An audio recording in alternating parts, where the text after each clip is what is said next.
Ciao ragazzi, ben ritrovati all'interno del canale YouTube di Fabrizio Romano. Come avete potuto notare, da qualche giorno è presente questa sezione in italiano in cui racconterò, oggi sono da solo senza Fabrizio, racconterò le ultime di mercato, gli ultimi aggiornamenti relativi alle squadre della nostra Serie A. Oggi toccheremo degli argomenti molto importanti perché andremo a parlare del futuro di Joao Felix nel Milan. Vi racconterò dei retroscena molto interessanti sulla situazione Abraham, ovviamente legata questa situazione a quella di Alexis Saelemaekers, perché sono due operazioni strettamente connesse per certi versi. E poi tratteremo di Napoli e vi smentirò una notizia riguardante la panchina della Juventus, perché come vi abbiamo raccontato nei giorni scorsi, Thiago Motta, Champions o non Champions, in ogni caso è molto più fuori che dentro per il futuro. La Juventus si sta guardando intorno, negli ultimi giorni è uscito un nome sulla stampa, un nome altisonante accostato alla Juventus, che però vi smentirò e vi racconterò nel dettaglio quali potrebbero essere eventualmente le idee della società bianconera.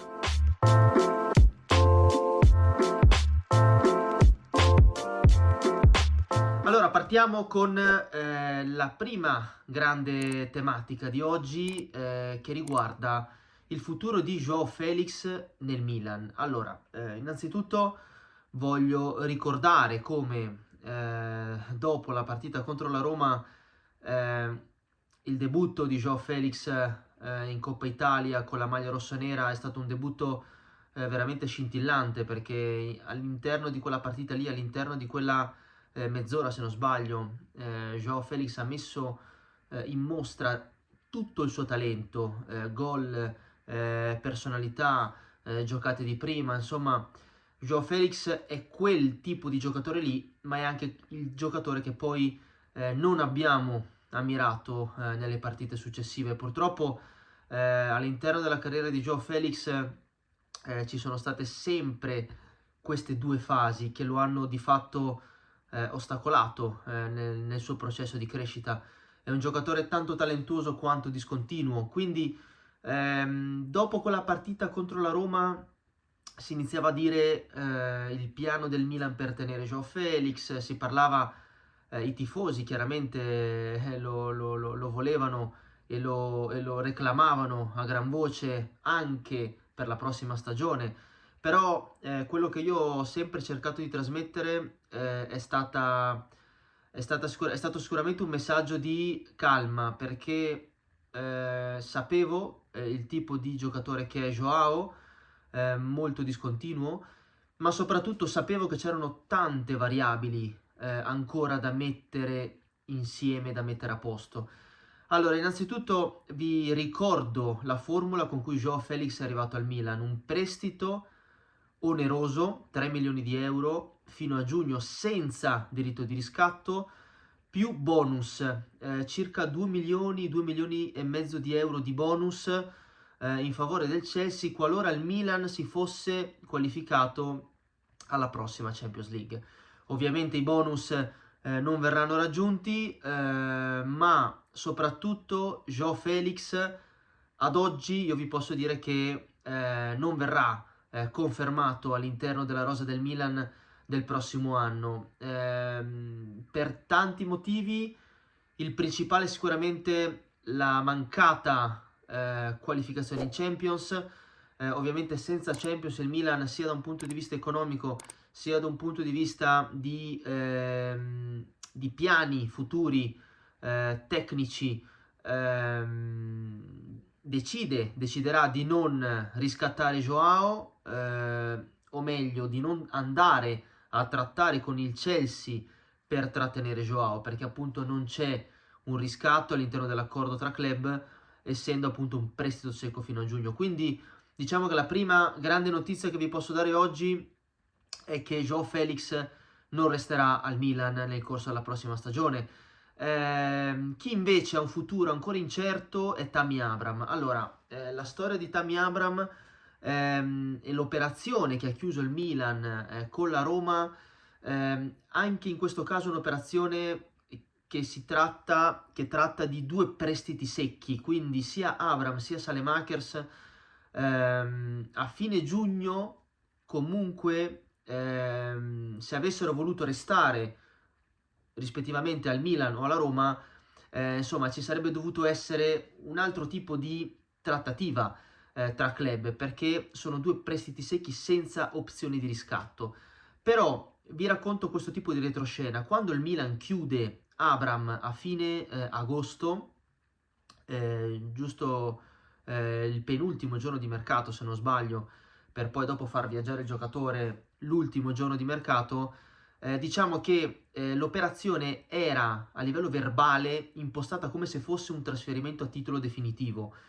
Abraham valutato 25 milioni, Saelemaekers 15 milioni. Tra le due proprietà, tra Giorgio Furlani e Lino Soloku,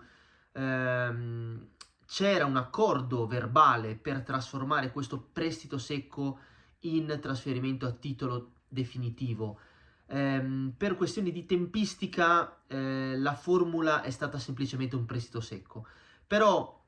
diciamo che questo tipo di accordo verbale poi con il passare del tempo, anche con l'addio di Lino Soloku all'interno dell'organigramma della Roma, è andato un po' a perdersi, quindi di fatto a gennaio le parti hanno provato a riparlarne per vedere se le valutazioni potessero quadrare, non è stato trovato un accordo e gli ultimi aggiornamenti che vi posso dare è che i contatti recenti che ci sono stati tra il Milan e il procuratore di Tammy Abraham per parlare di ingaggio del calciatore, perché chiaramente Abraham, se qualora dovesse restare al Milan, dovrebbe sicuramente abbassarsi l'ingaggio, perché in questo momento la Roma percepirebbe 6 milioni di euro netti se non sbaglio, quindi dovrebbe comunque fare un sacrificio per restare al Milan. Diciamo sono stati dei contatti perlustrativi, perché il Milan primo vuole scegliere il direttore sportivo prima di decidere effettivamente se puntare su Abraham anche per il futuro, e poi soprattutto deve decidere l'allenatore, quindi sarà una, tra virgolette, sarà un argomento che andrà affrontato nei prossimi mesi, non è ancora nulla di deciso. Dall'altra parte Saelemaekers sicuramente vorrebbe restare a Roma, perché comunque a Roma si trova bene e ha trovato un ambiente che gli sta facendo, gli sta dimostrando grande affetto e lo sta facendo rendere alla grande. Però ad oggi la situazione è in totale stand-by. A gennaio Milan e Roma hanno provato a discutere di questo possibile affare, portandolo verso un titolo definitivo, ma la valutazione dei due cartellini diciamo, non è combaciata, non ha soddisfatto le parti, quindi c'era distanza. Ad oggi questa distanza resta, le parti devono ancora discutere, il Milan ha ancora tante incognite, forse troppe, per capire oggi se trattenere o meno Abraham per il futuro. Però una cosa è certa, se Abraham dovesse restare al Milan si dovrebbe sicuramente abbassare l'ingaggio. Quindi ora passiamo dal Milan al Napoli, perché riguardo al Napoli abbiamo raccontato qualche giorno fa in esclusiva la notizia appunto di Marianucci appunto dall'Empoli a Napoli bloccato per giugno. Oggi vi parlo di due giocatori che molto probabilmente non vestiranno più la maglia del Napoli in futuro. Allora, il primo è Nathan che è stato prestato al Betis quest'estate, un prestito con diritto di riscatto 8 milioni circa. Il Betis, la parte sportiva del Betis che ha come referente il direttore sportivo Manu Fajardo, ha deciso di riscattare Nathan, pagherà questi 8 milioni perché Nathan ha dimostrato di valere il Betis, ha dimostrato di valere questi soldi, forse addirittura ne potrebbe valere molti di più, perché è un calciatore che in questi mesi, giocando 10 partite in conference e 21 in Liga, comunque è un giocatore che ha dimostrato di avere delle qualità importanti per poter restare a questi livelli. Il Duno in Liga comunque è un giocatore che ha dimostrato di avere delle qualità importanti per poter restare a questi livelli. Il Betis lo vuole tenere, il Napoli incasserà questi soldi, un Napoli che poi tra l'altro sappiamo che farà un investimento, al di là di Marianucci farà un ulteriore investimento importante per rinforzare il reparto difensivo, andando ad acquistare un centrale. Stanno già sondando, il Napoli sta già sondando diversi profili. Però da Nathan ora passiamo ad Anguissa, perché è un altro tema delicato. Anguissa, innanzitutto vi dico che è un calciatore che non è in scadenza, quindi sicuramente all'interno dell'accordo tra Napoli e Anguissa c'è la possibilità di prolungare questo accordo, questo contratto che non scade a giugno, non scade comunque a giugno, può essere prolungato fino al 2027, ma la cosa più importante è la seguente: il giocatore non è in scadenza, quindi chi lo vorrà prendere in estate dovrà pagare, dovrà presentare un'offerta al Napoli, ma l'altro dettaglio importante è che diciamo che Anguissa ha già avuto dei colloqui con il Napoli, il procuratore di Anguissa ha già avuto degli incontri con il Napoli, e il messaggio che trapela è un messaggio di cambiamento. Anguissa, per motivi anche